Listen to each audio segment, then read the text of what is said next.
Assalamualaikum dan halo semuanya. Apa kabar kalian? Semoga sehat selalu ya. Kali ini saya akan merangkum film yang berjudul Kahani. Film rilisan tahun 2012 ini menceritakan tentang seorang wanita yang tengah hamil besar dan mencari suaminya yang hilang tanpa kabar. Namun dalam pencariannya ia malah terlibat dengan misi rahasia yang hampir membuatnya kehilangan nyawanya sendiri. Tokoh-tokoh penting dalam film ini antara lain Vidya Balan sebagai Vidya Bakci, Parambrata Chatterjee sebagai Rana, Nawazuddin Siddiq sebagai Tuan Khan, Indranali Segupta sebagai Milan Damji, Saswata Chatterjee sebagai Bob Biswas, Ditriman Chatterjee sebagai Komisaris Baskaran, Darsan Jariwala sebagai Kapten Pratap, Colin Balenci sebagai Agnes de Mello, dan banyak lagi.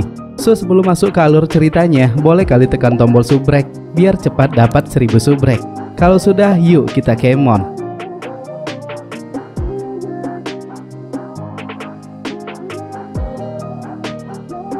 Kisah dimulai di sebuah laboratorium di kota Kolkata. Terlihat seorang pria menggunakan respirator sedang melakukan percobaan kimia dengan menuangkan gas beracun kepada beberapa tikus.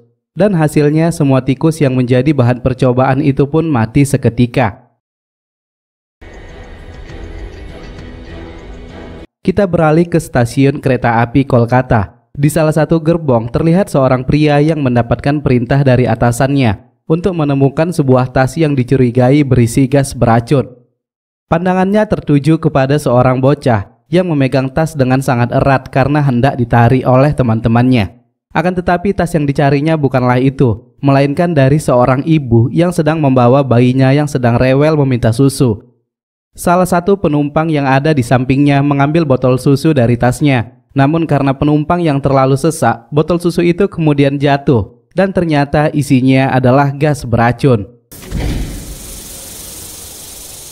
Kejadian tersebut menjadi berita duka nasional dan diketahui lebih dari 100 orang diperkirakan tewas karena insiden tersebut. Kelompok teroris diyakini bertanggung jawab atas serangan gas beracun.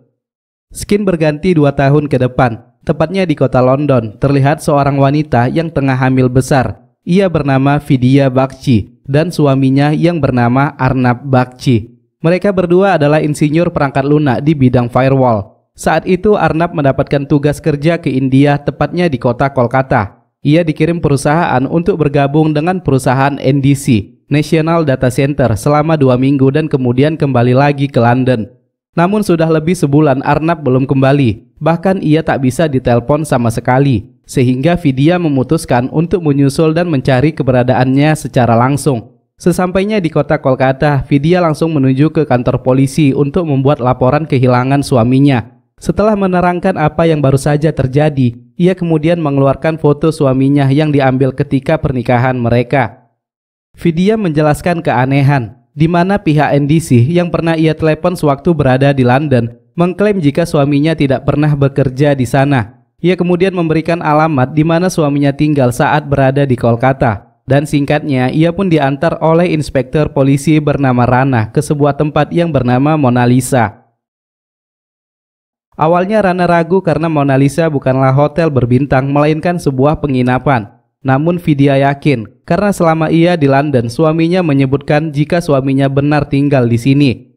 Mereka kemudian menjumpai pemilik penginapan dan menanyakan nama Arnab Bakci yang pernah menginap di sini sebulan yang lalu. Namun keanehan terjadi lagi, di mana pemilik penginapan berkata jika tidak ada nama tersebut di daftar pelanggan mereka. Vidya sempat marah karena menganggap mereka telah berbohong kepadanya. Ia pun dengan yakin mengambil kamar nomor 15 yang digunakan suaminya selama berada di sini.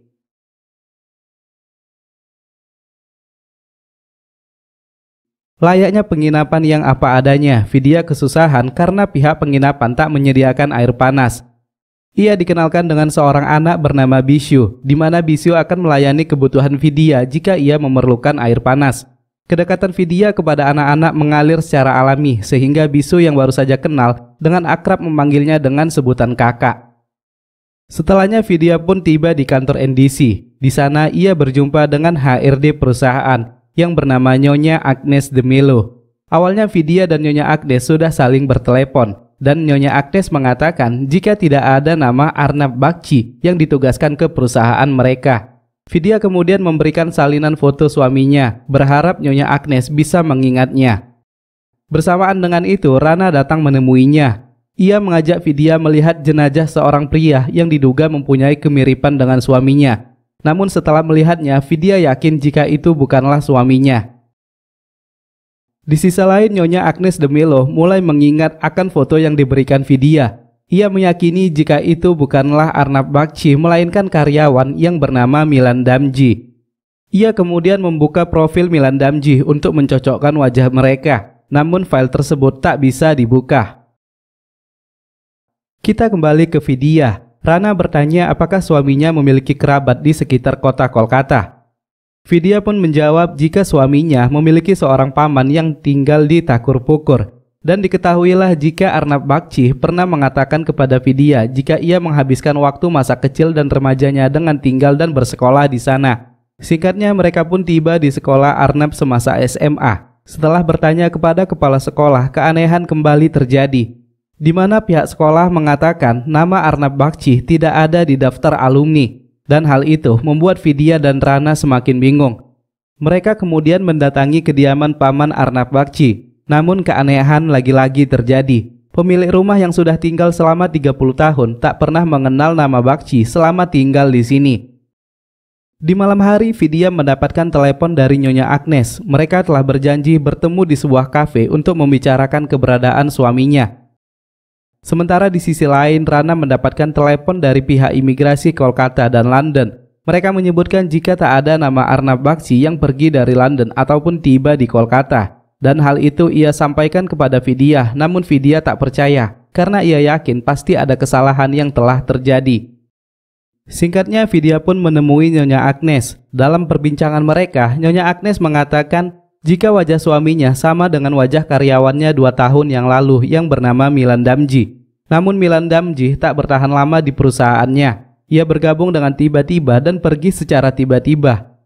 Karena profilnya tidak bisa diakses melalui komputer, Nyonya Agnes mengatakan jika berkas Milan Damji bisa dilihat secara manual di kantor lama NDC. Di sisi lain, kita diperkenalkan dengan petugas asuransi yang bernama Bob Biswas. Terlihat Bob sedang dimarahi oleh bosnya karena tak pernah mendapatkan klien, yang membuatnya hampir saja dipecat. Bersamaan dengan itu, ia mendapatkan sebuah pesan dan setelah membukanya, itu adalah foto Nyonya Agnes de Milo.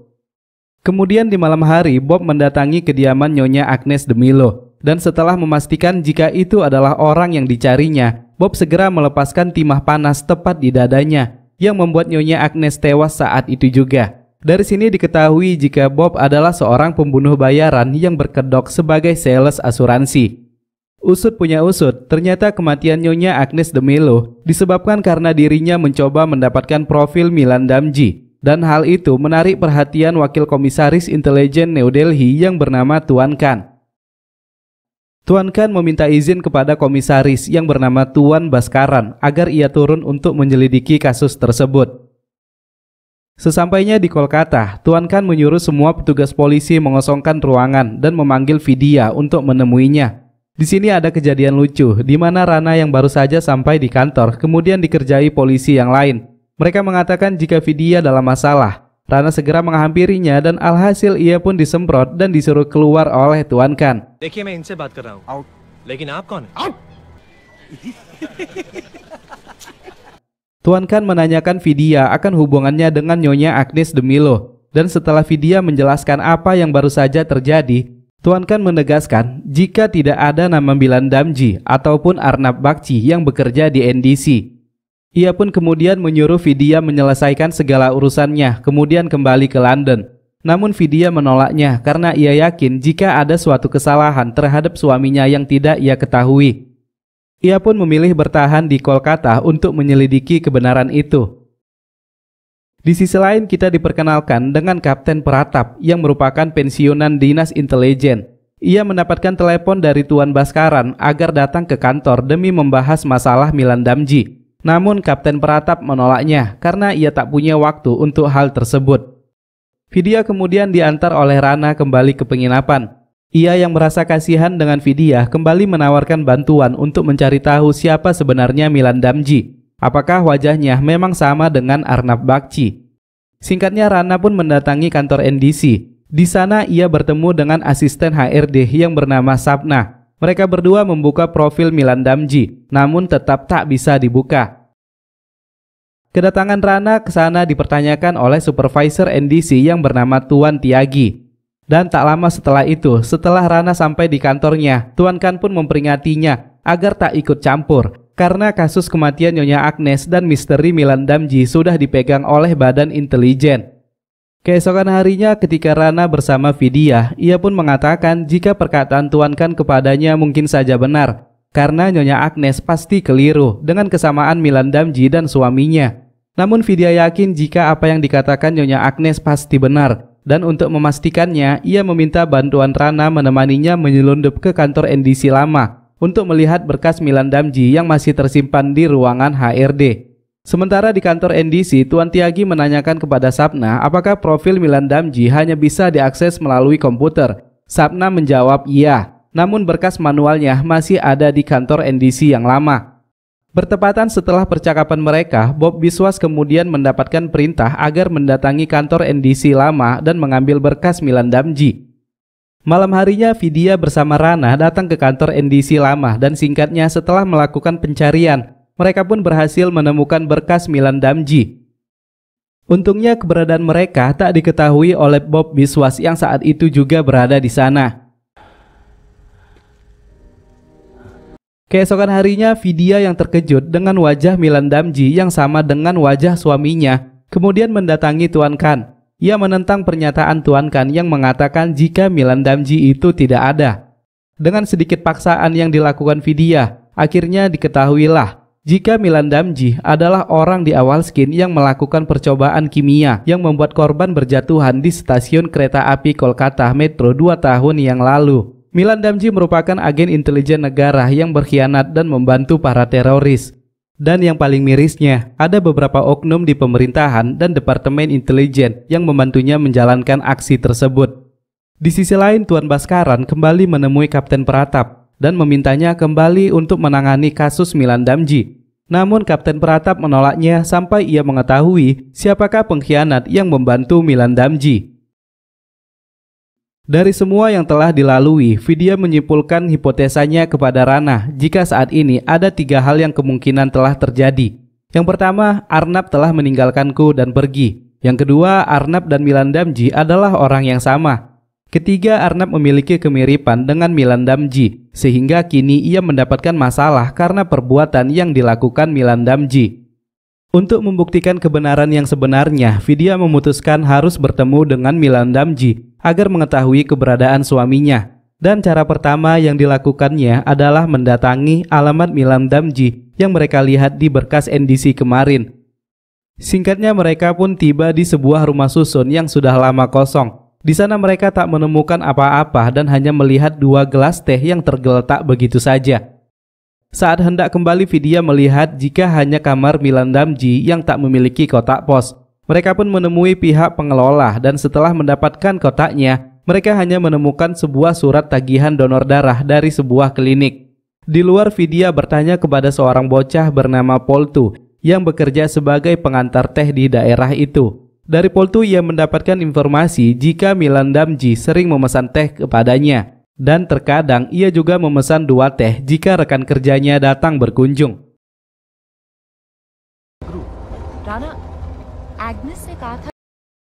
Setelah membaca golongan darah Milan Damji adalah golongan darah yang langka, mereka kemudian mendatangi klinik yang mengirimkan tagihan tersebut. Dan setelah memeriksanya, seorang perawat mengatakan jika permintaan golongan darah langka ini terjadi sekitar 2 tahun yang lalu. Dan pihak yang memintanya adalah Rumah Sakit Iqbalpur. Membutuhkan informasi tambahan, Rana mengajak Vidya menemui mata-mata polisi yang berada di daerah tersebut, yang bernama Pares Babu. Rana kemudian menceritakan maksud kedatangannya. Awalnya Pares tak mau mengatakan apa-apa, karena ia sudah lama tak berhubungan lagi dengan polisi. Namun setelah melihat Vidya dengan keadaan hamil besarnya, ia pun merasa iba dan memberikan sedikit informasi.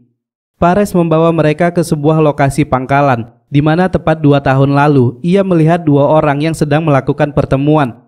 Berita di media menginformasikan jika kedua orang tersebut saling membunuh. Namun kenyataannya tidak seperti itu. Ia melihat ada orang ketiga yang melakukan tembakan kepada kedua orang itu. Dan darah langkah yang dipesan dari rumah sakit Iqbalpur diketahui untuk orang ketiga yang mungkin saja terkena tembakan pada saat insiden tersebut.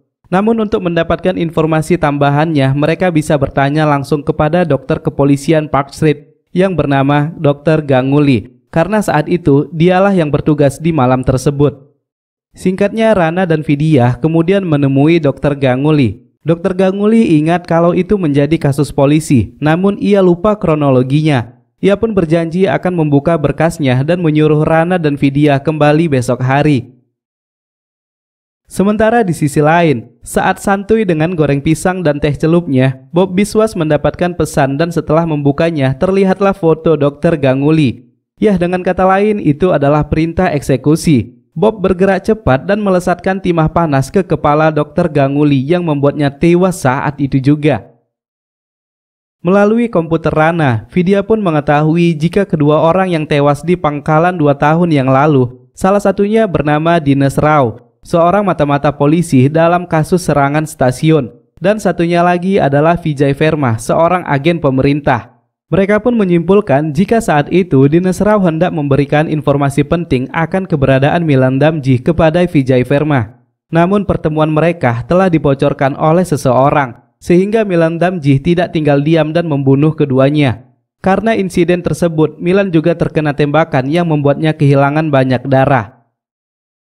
Vidya pun semakin sadar jika perkataan Tuan Khan yang mengatakan ada orang dalam yang membantu Milan Damji itu kemungkinan benar dan salah satunya bekerja di NDC.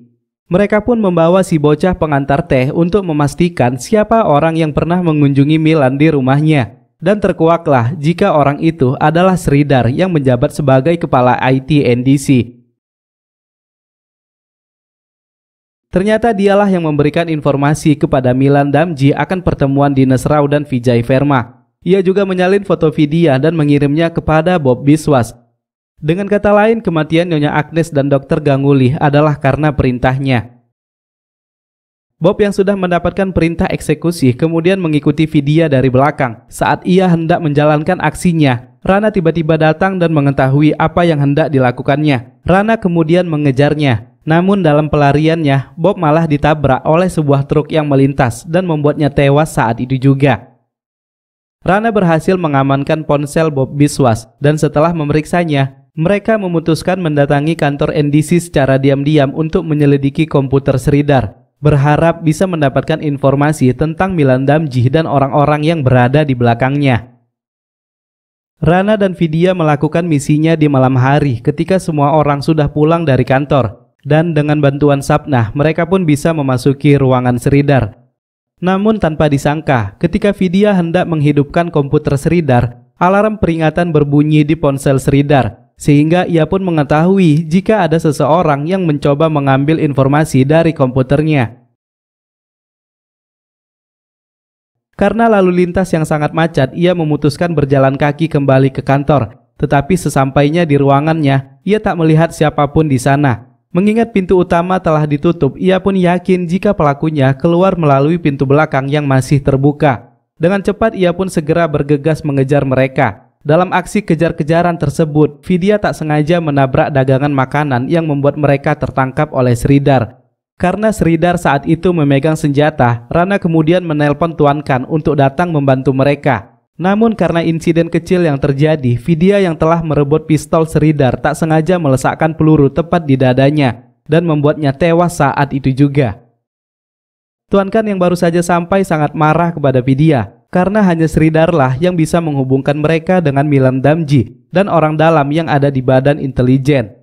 Karena kehadiran Tuan Khan di sana, terkuaklah sebuah fakta. Jika Rana selama ini membantu Vidya bukan karena keinginan hatinya, melainkan perintah dari Tuan Khan yang memanfaatkan keadaan Vidya untuk menemukan Milan Damji.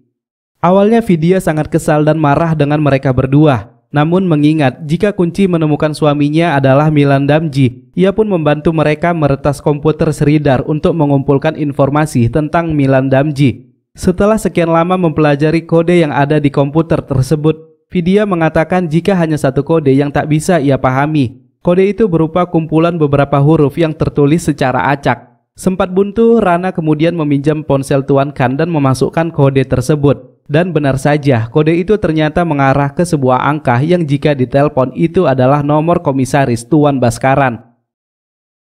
Karena tak mau misi ini gagal untuk kedua kalinya, Tuan Khan meminta Vidya untuk menelpon Tuan Bhaskaran dan mengatakan jika ia telah menemukan beberapa informasi dirinya di komputer Sridhar. Tak ada pilihan lain, Vidya kemudian menelpon Tuan Bhaskaran dan melakukan penawaran kepadanya. Ia mengatakan jika saat ini ia memegang informasi tentang keterlibatan Tuan Bhaskaran dengan Milan Damji. Ia pun bersedia memberikan informasi itu, namun sebagai imbalannya pemerintah harus membantunya dalam menemukan suaminya yang sampai saat ini belum ditemukan keberadaannya. Tak lama setelah percakapan mereka selesai, ponsel Vidya ditelepon oleh nomor tak dikenal, yang tak lain itu adalah Milan Damji. Milan meminta agar Vidya menemuinya seorang diri dan membawa informasi yang ia dapatkan jika ingin suaminya selamat. Singkatnya, hari yang dijanjikan mereka pun kini telah tiba. Tepatnya di hari terakhir Festival Durga Puja, Vidya datang dengan menggunakan sari merah putih yang saat itu digunakan seluruh wanita yang hadir di festival tersebut. Di sana ia pun terkejut ketika melihat wajah Milan Damji yang sangat mirip dengan wajah suaminya. Namun karena tak memiliki banyak waktu, Milan Damji memaksa Vidya untuk menyerahkan berkas tersebut. Vidya masih tetap tak yakin jika Milan Damji akan memberitahu keberadaan suaminya setelah ia memberikan berkasnya. Milan Damji yang sudah tak memiliki kesabaran dengan teganya menendang perut Vidya yang tengah hamil besar. Memang bangke ini orang. Anyway, ternyata kehamilan itu hanyalah sebuah kebohongan. Tak mau membuang kesempatan, Vidya segera menyerang Milan Damji dan mencucuknya dengan tusuk konde saktinya ke leher Milan Damji. Lalu dalam sempoyongannya, Vidya melepaskan tembakan yang membuatnya tewas saat itu juga. Sementara Khan yang baru saja sampai di sana menyuruh anak buahnya untuk mengejar Vidya. Namun ia tak bisa menemukannya karena kehilangan jejaknya. Saat itu Vidya sudah berbaur dengan para wanita yang memakai sari yang sama di festival tersebut. Rana yang sudah menyadari hal itu dari awal memberitahu kepada Tuan Khan jika sebenarnya cerita Vidya Bakci hanyalah sebuah karangan yang dibuat agen rahasia untuk menemukan keberadaan dan kejahatan Milan Damji, di mana selama ini mereka dimanfaatkan oleh Vidya dengan kondisinya. Vidya ingin pihak kepolisian menjadikannya kambing hitam demi menemukan Milan Damji, dan sebelum kita menangkap Sridhar, ia membunuhnya terlebih dahulu. Dan ketika kau menyerahkan masalah Bhaskaran dan Milan kepadanya, ia pun menyetujuinya. Di akhir film terkuaklah sebuah fakta. Jika pria yang menyelidiki keberadaan gas beracun di stasiun kereta api adalah suami Vidya yang bernama Arup Basu. Ia adalah agen dinas rahasia yang mendapatkan perintah dari Kapten Pratap. Namun karena insiden tersebut, ia pun harus kehilangan nyawanya. Sementara Vidya yang saat itu tengah hamil besar kemudian mengalami stres dan membuatnya keguguran. Sejak saat itu, ia pun bertekad membalaskan dendam dan dibantu Kapten Pratap. Mereka mengawali misinya dengan memalsukan foto pernikahan Vidya dengan mengganti wajah Arup Basu dengan wajah Milan Damji. Dalam peringatan 2 tahun mengenang korban yang tewas dalam serangan metro, akhirnya pihak korban mendapatkan jawaban akan keadilan yang selama ini disembunyikan oleh beberapa penguasa yang tak bertanggung jawab. Bersamaan dengan itu, film pun berakhir. Kahani 2012 adalah sebuah film cerita seru misteri berbahasa Hindi India yang ditulis dan disutradarai oleh Sujoy Ghosh. Film tersebut terkenal karena penggambarannya yang cekatan tentang kota Kolkata dan karena memanfaatkan banyak kru lokal dan anggota pemeran lainnya. Kahani sendiri mengeksplorasi tema feminisme dan keibuan dalam masyarakat India yang didominasi pria. Para kritikus memuji skenario, sinematografi, dan penampilan para pemeran utama yang tampil dengan sangat baik. Jadi bagaimana pendapat kalian dengan film ini dan berapa nilai yang layak diberikan? So mungkin sampai di sini perjumpaan kita di episode kali ini. Lebih dan kurangnya jika ada penyampaian saya yang kurang sesuai mohon dimaafkan. Semoga kedepannya bisa lebih baik dalam menceritakan alur film India keren lainnya. Saya Ahmad pamit undur diri. Jangan lupa untuk tetap hidup sehat. Thanks for watching and see you to the next video. Bye bye.